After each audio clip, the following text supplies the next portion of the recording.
on Friday night, Axios obtained the audio from then President Biden's interview with former special counsel Robert Hur, who was investigating Biden's mishandling of classified documents.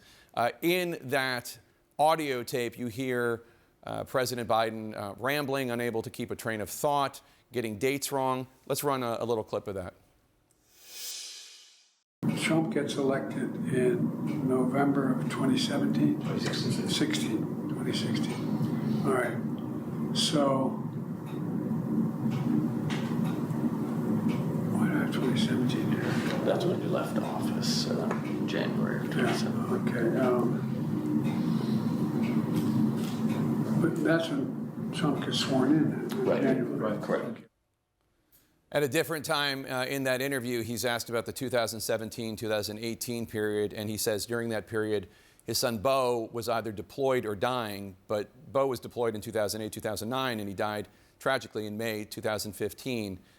Needless to say, even supporters of the president have heard these tapes and been alarmed by it. What was your response to them? Did you see much of that when you had meetings and interactions with President Biden during his term?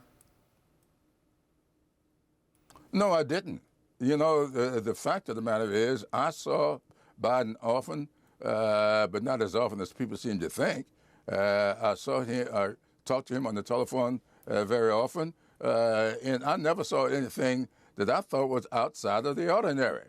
I watched my dad reach the age of 80, and I saw him slow down. He couldn't do the same things he did at 50 or 60, but it didn't bother his mental capacity at all. And then my father died from prostate cancer. So I never saw anything I thought was unusual. Did he talk as swiftly as he used to talk? No, he didn't. Did he walk as swiftly? No, he didn't. But that is to be expected.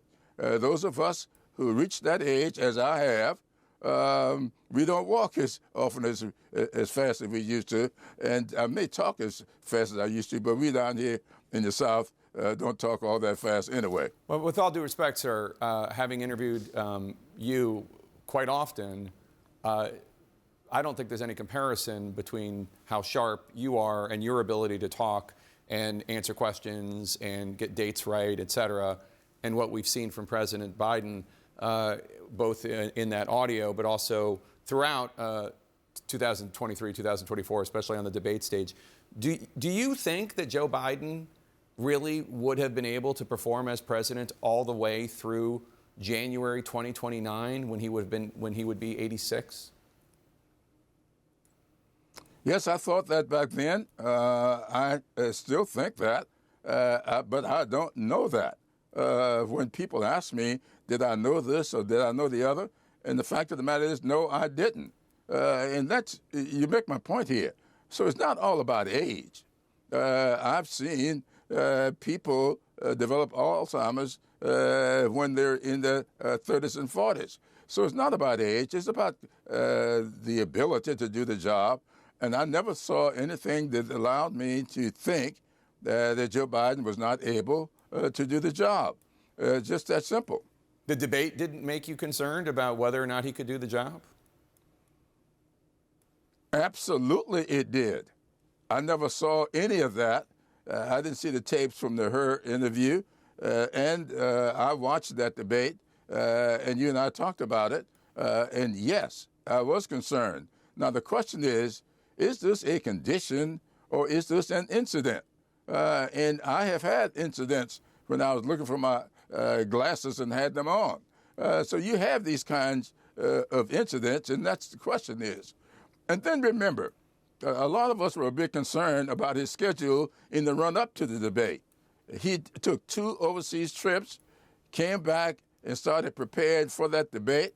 And I called it at the time preparation overload because they were cramming into a 4 or 5 day period the preparation for this debate after taking 2 overseas trips, which I thought was taxing in and of itself. And so these kinds of concerns are out there, but none of us thought that there was anything here that created any suspicions of any prolonged condition.